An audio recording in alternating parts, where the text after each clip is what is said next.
Down Roger Ver, and I'm going to try and have a full interview with him without talking about Bitcoin or Bitcoin Cash. You good for that? You got it. Roger, quick confession before we start. When I first met you and you told me you were spending all your time on a wallet, I couldn't understand why you're spending so much time on a wallet with all the opportunities in crypto. But I think I now get it. It's because the wallet is everybody's entry point into crypto. You don't need to trade in an exchange, but you must have a wallet. Is that the right thinking? I think the wallet is the interface that everybody uses to use whatever cryptocurrency they want to use. It's the wallet, the wallet, the wallet. That's when you're going to buy something with your cryptocurrency, you're using your wallet. So it's the most ubiquitous part of the crypto coin ecosystem. So there's all this hype about exchanges and exchange coins, and everyone's trying to get into exchanges. Do you think that is because today the only use case for crypto is speculation?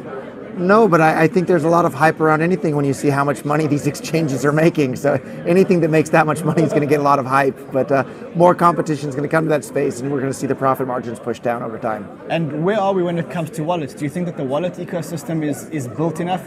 I don't have a single wallet that can accommodate multi-coins on multi-phones. Yeah, I wish I could say that the wallets are awesome and my grandma can use them. But no, we have a long ways to go with the wallets. Who wins in this wallet game? What does the wallet look like?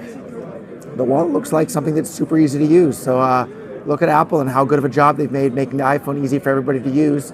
We need to have crypto wallets that are just as easy to use as someone's iPhone is, and just as safe. Is the private key a problem? Is the fact that users have to remember a private key, is that a problem? I think that's not so much a problem on the hardware or software side. Most of the leaks of people's private keys are due to social engineering attacks or people just not understanding keep your secret keys secret. Yeah. Now let's talk about the ecosystem. So prices in the ecosystem are down, but I think we're not going to have a discussion around prices. Well, last time I checked, they're up 160% for the last year, so that feels pretty good to me. So you're good with that? Yeah. And I'm good with that. Now, are there any projects that do excite you in the ecosystem? Yeah, I'm really excited. In addition to that one we won't mention, I'm really excited about prediction markets. I think people have really underestimated how important prediction markets are to society as a whole, because not only can they be used to predict the future, they can be used to figure out what actions we should take today to achieve our desired goals for tomorrow, or they can even be used to influence what happens in the future. So these are incredibly powerful tools, and I think a lot of people don't appreciate how exciting prediction markets are. When you talk about prediction markets, I mean, the most prominent token is the REP token, which is linked to the Ogre project. Any other projects in the prediction markets that excite you? So it hasn't launched yet, but the guy that basically started it all off, Paul Storks, with his Bitcoin Hive Mind, I think he's kind of been the thought leader in this whole space for a while. And I'm looking forward to seeing what he has come along. But there's a bunch. May 1,000 flowers bloom. Let everybody try something, and we'll all use whatever one actually works. Are we blockchained out? Are these blockchains real? I don't know is the short answer, but time will tell. You hear all sorts of people talk about new amazing technologies, free energy machines and this and that. Well, believe it when it's there, and the proof is in the pudding. So maybe some of these new blockchains will be amazing, will change the world.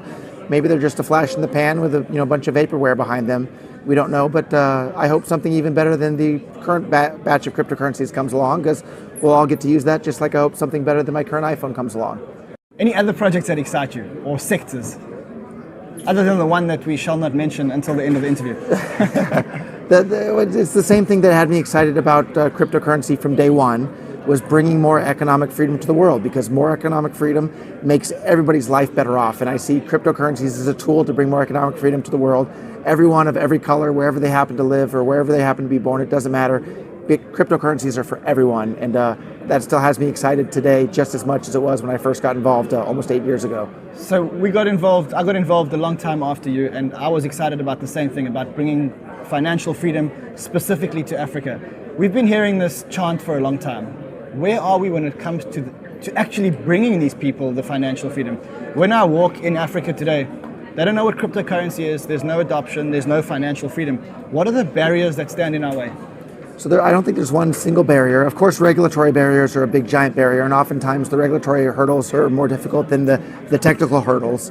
But on the technical side, I think we just need to build the wallets that are super easy for everyone to use everywhere, and we're still a long ways away from that, but we're working at it. Okay, now I know we said we'd keep it without Bitcoin Cash, but I have to ask you guys, Bitcoin Cash and the rollout of Bitcoin Cash, are you guys bringing financial freedom to the world? Yeah, I think if you look at it, Bitcoin Cash has more adoption around the world for merchants than any other cryptocurrency other than maybe BTC. Roger, are you still holding Bitcoin? I do still have some BTC, yeah, because like any good investor knows, diversify, diversify, diversify. Don't put all of your eggs in one basket.